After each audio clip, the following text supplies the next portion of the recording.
aujourd'hui dans le Bitcoin. Déjà, merci pour tous vos commentaires, c'est toujours un plaisir. Ici, on a par exemple SBF change de nom pour SDF, ainsi qu'Alameda pour Alamerda, écrit par Pierre Ducu. Que serait le monde sans les boomers? On va commencer en 3 jours la time frame que personne ne regarde. Une fois plus ce dimanche, très important, dimanche soir, il faut clôturer au-dessus des 18 697 pour annuler cette, pour créer un fake out à la baisse tout simplement. Et si on clôture pas au-dessus de ce niveau, eh bien retest de cette zone pour aller toujours plus bas et ainsi de suite. Comme on peut le voir ici, à chaque fois qu'on a testé ce niveau, eh bien gros rejet à la hausse, tout comme ici.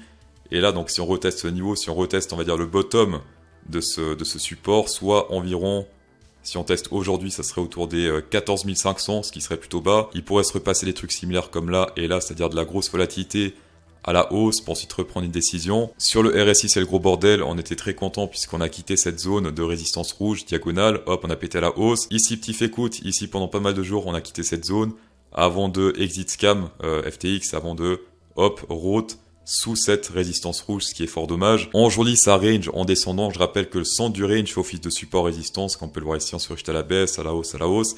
Et là, pour l'instant, on dirait qu'on a pété ce range, enfin le centre du range à la baisse, et que le centre de ce range devient maintenant une résistance. Comme on peut le voir ici, on essaie de le péter, mais ça ne marche pas, puisque là, ça fait une semaine quasiment que, hop, on teste, mais malheureusement, ça pète pas. Et si on pète pas ce niveau, hop, road to, prochain support autour des 12 700. Alors attention, il y a pas mal d'intérêt niveau on-chain autour des 14 000 il me semble. Donc 14 000 c'est plus ou moins là. Niveau RSI, on est sur une sorte de broadening pattern puisque là, hop, ça monte, là ça descend. Donc c'est un triangle inversé.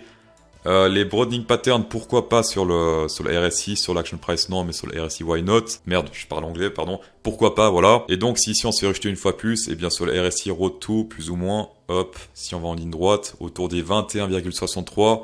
Donc si on descend ici et que vous voyez qu'on est sur 21,63 sur le RSI, TP, très important. D'une autre perspective un peu plus humble et moins kamikaze, on peut voir qu'il y a également un support ici autour des...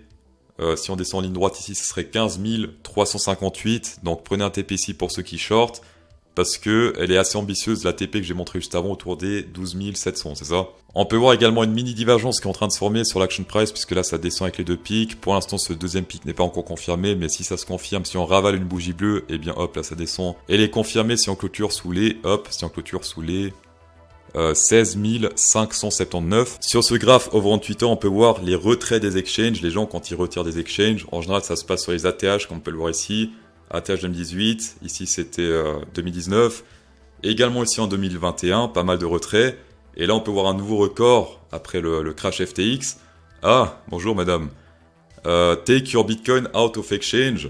Voilà, j'ai fait exactement comme les seins de cette meuf. Tout ce qui est altcoin volatile, je retire des exchanges. Et tout ce qui est stablecoin, enfin une partie, je garde sur les exchanges pour pouvoir faire du trading. Sur ce graphe, on peut voir les whales, les baleines qui achètent du Bitcoin. Avec ces pics-là, à chaque fois qu'il y a un pic, eh bien, soit ça monte, soit ça stabilise pendant pas mal de jours, tout comme ici, tout comme là. Et comme on peut le voir ici, nouveau pic qui vient de se faire, ça veut dire que, en tout cas historiquement avec 4 backtests, soit on risque de stabiliser un peu pendant quelques jours, soit pumper même un peu pendant quelques jours. Mais en tout cas là, ça risque d'être pas trop bearish, en tout cas pour les jours à venir. Alors attention, ça c'est si on prend en compte uniquement ce graphe avec 4 backtests. Après on verra sur le on-chain s'il y a des trucs bullish ou bearish. On va passer en 4 hour candle, chose intéressante ici puisqu'il y a un double range qui est en train de se former, avec pas mal de support résistance au centre de ce range et pour l'instant semble se faire rejeter à la baisse. Ceci combiné avec une grosse divergence bear puisque là, regardez, ça monte beaucoup. Alors que là, sur l'action price, ça descend beaucoup. Une divergence bear confirmée si on ravale une bougie bleue. Là, c'est le cas. On a ravalé cette petite bougie bleue là avec cette bougie rouge. Donc, divergence bear confirmée. Et les targets, simplement, c'est ici. La zone du bas. Donc, plus ou moins. Hop, on va prendre le centre. Environ 16 200 $. Niveau risque récompense, est-ce que c'est un bon trade? Si on rentre ici avec la clôture, on prend le top. Ici. Et on prend plus ou moins le centre de cette zone de support. On serait sur un 2,5, ce qui est très bon, d'accord? Donc ceux qui veulent rentrer plus tard, simplement espérer que le prix remonte plus ou moins dans cette zone, avant de continuer à redescendre jusqu'à dans la zone de support. On va voir un peu du on-chain, on peut voir que le réel intérêt commence à partir de environ 16 000 $, où ça devient blanc. Avant il n'y a pas grand chose, donc de l'intérêt à partir de 16 000. Et jusqu'à 16 000 environ, pas grand chose sur l'on-chain. Et pareil au nord. Je vous rappelle que les exchanges aiment bien la liquidité, c'est-à-dire là où il y a de la couleur. Et là où c'est noir, c'est pas trop intéressant parce que pas de frais trading. Niveau on-chain court terme, qu'est-ce qui se passe? On peut voir qu'ici, le prix monte pas mal pendant que sur l'open interest, ça range, voire ça descend. Donc ça c'est pas bon, on monte en fait sans puissance open interest, ce qui est fort dommage, donc c'est les futurs. La chose que j'aime le moins ici c'est sur le spot, puisque là, sur ce niveau-là, on est quasiment sur le même niveau que ici. D'accord, on peut tirer une ligne droite, on est quasiment sur le même niveau. Hop, voilà. Ça veut dire que ici, il y a autant de spots que là. Il y a un problème. C'est-à-dire que là, en fait, tout ça, c'est les futurs qui ont maintenu ce prix à la hausse, ce qui n'est pas très optimiste sur le court terme. C'est-à-dire qu'il faut que ça stabilise. Il y a un décalage entre les futurs et les spots, ce qui n'est jamais très bien. Et pour que ce décalage soit fait, il faut que le prix descende afin que les futurs descendent également. Et ce qui serait bien, c'est que les spots montent un peu afin de trouver cet équilibre spot-futur. Pour devenir un pro du on-chain, vous pouvez devenir membre Platinum juste ici. Et sinon, grâce à mes partenaires, vous pouvez checker jusqu'à 34 663 $ uniquement pour les traders expérimentés. 30 000 sur Bybit, 4 163 sur BitGet et 500 sur Binance. On va passer au Warren Ethereum aujourd'hui. Grosse tendance baissière en vert, comme on peut le voir ici. On l'a enfin quitté à la hausse il y a quelques jours en arrière, quelques semaines même.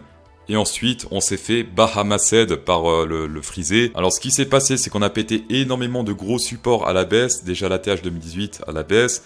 Ce gros support qu'on tenait pendant plusieurs semaines ici, pétage à la baisse. Et pour l'instant, on n'arrive même pas à péter le premier support, donc celui-ci. Ce qui n'est pas très bon. Si on veut retrouver de la force, il faut aller jusqu'à 1461, c'est-à-dire 1458, peu importe.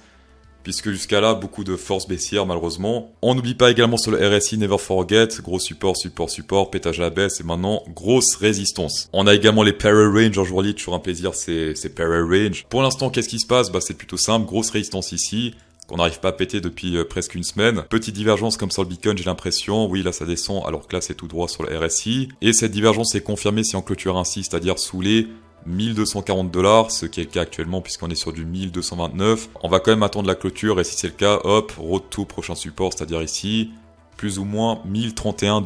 Sur le total market cap, je vous partage quelque chose de pas très optimiste également puisque si on prend vraiment les points pivots les plus bas historiquement, c'est-à-dire ici en 2020 et également ici c'était en 2015, on peut pas faire un trait plus bas parce que sinon historiquement on touche qu'un seul point. Donc là c'est vraiment le trait le plus bas si on est connecté avec le crash Covid. Et regardez ici, qu'est-ce qui se passe si on zoome un peu. Donc gros support historique devient grosse résistance historique. En plus, il y a une triple divergence bear sur le total market cap. Là, c'est droit, alors que là, ça descend 3 fois.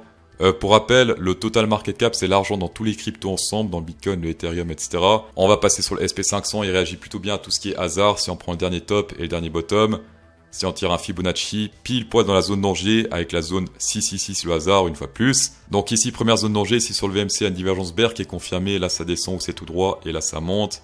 Et bien, divergence confirmée. Et encore, si on ne confirme pas, eh bien, il faut absolument péter cette prochaine résistance. Donc celle-ci, résistance historique durant ce bear market, puisque rejet, rejet, rejet. Et là, si on reteste, eh bien, on peut nous faire un gros rejet à la baisse. Et pour info, en général, quand le SP500 monte, le Bitcoin monte souvent.